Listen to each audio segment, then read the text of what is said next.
Wow.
This is one of two operational B-29 Super Fortresses left out of almost 4,000 that were built. This project was a heavy bomber like no other that had ever been made. The cost of development on it was as high or higher than the cost of development of the atomic bomb, which this plane famously eventually deployed for the first and thankfully only time in history so far. It was designed by Boeing, built by Boeing and other contractors. That's the way they did it in the war, so they could get enough out to meet production. You can see there's an oily rag stuck up in the underside of the engine cowling, a little puddle of oil on the ground. I think it's perfectly fair for a 73-year-old airplane to leak a little oil. Come on in, folks. Watch your head and your back. This is like swimming into a cave, you know? Where do I get my head? Welcome wow. to the forward bomb bay. The aft bomb bay is behind you with the doors open. You can see it underneath there. Each bomb bay could carry 20 500-pound bombs. Bomb bays are not pressurized to go forward to aft. You have to go through that tube above your head. That's how that was pressurized. Porta potty was in the back, and whoever used it first, regardless of rank, had to clean it upon landing. Wow. It's only fair. That would inhibit you. I'm sure they brought a lot of jars with them. So only the front and the back was pressurized, and the tube. The tube, the bomb bays were not. The rest of the plane was. Okay. And that's how they had to go for that. Okay. And I'll be flying weather down to Charleston, Knoxville, Tennessee, and Lexington. I'm jumping off and going back home to Virginia.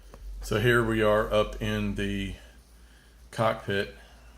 This would have been radio operator's seat, navigator's seat. That's the pressurized tube that goes to the aft compartment of the plane where the tail gunner would have been awfully lonely. And that's an observation dome up top.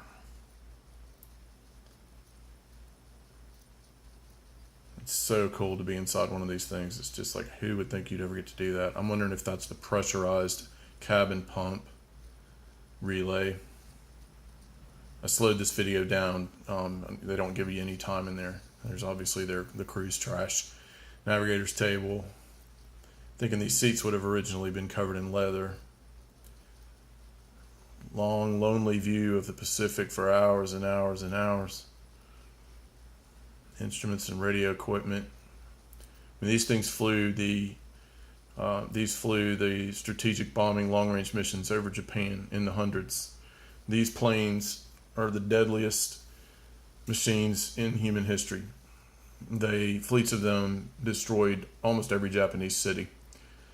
There's your pilot, co-pilot, and bombardier seat in the very nose. That is the Norden bomb site up there. We'll get an external view of that later. Through that plexiglass nose cone, they would have stared at the empty ocean hour after hour after hour on their way to Japan, and then hour after hour on their way back.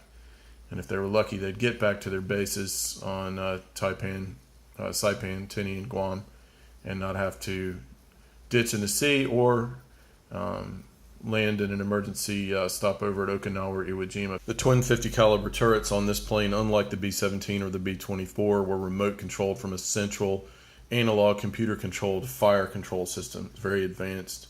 That is one of the Wright radial 2200 horsepower turbo supercharged engines, the sound of which is absolutely glorious, and you don't hear that anymore.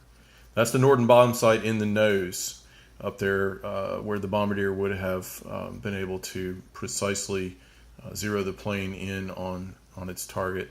This is owned by the Commemorative Air Force, formerly Confederate Air Force. The name change was a class move on their part, I think. Run by enthusiasts, and without them we wouldn't have these planes. So it's pretty amazing, because this is one of the most important warplanes ever made, and it was a super privilege to get to see it.